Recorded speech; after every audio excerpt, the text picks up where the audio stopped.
Close রেঞ্জে এই দুইটা টিমকে হচ্ছে গিয়ে কি করা খুবই কঠিন লেভেলের। লেটস সি এরা কি ক্লোজ রেঞ্জ ফাইটটা নেবে নাকি ফ্লিকার এখান থেকে মুভ করবে। মনে হয় ফ্লিকার কিন্তু মুভ করতে পারবে না। গ্রু ফ্লিকার হচ্ছে ভুল জায়গাটা চলে আসে নাকি মনে হয়? না না, ডেকাস করে এটাই হলো টিমদের প্ল্যান থাকে যে ডেকাস করে যে লঞ্চ প্যাড থাকে না দূর সাইডে, ওই দূর সাইডে লঞ্চ প্যাডটা ইউজ করে তারা উপরে চলে আসে রাশিং করার জন্য। এইখানে কেজি গেমার্সদের ফল ব্যাক করতে হবে অ্যাকচুয়ালি। কেজি গেমার্স তারা যদি ফল ব্যাক না করে এখানে কিন্তু তারা চারদিক থেকে ঘিরে ধরবে কেজি গেমার্সদের। এখন কথা হলো শিকার বাচ্চা নাই যা নেই, এটা আমরা একটু পরে দেখতে পারবো।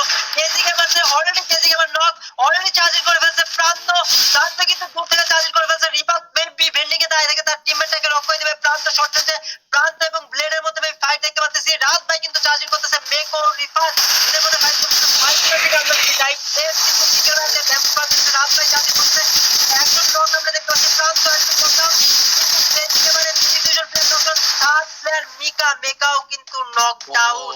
এখানে রাজ ভাই চারটা প্লেয়ার স্টিল অ্যালাইভ, চারজন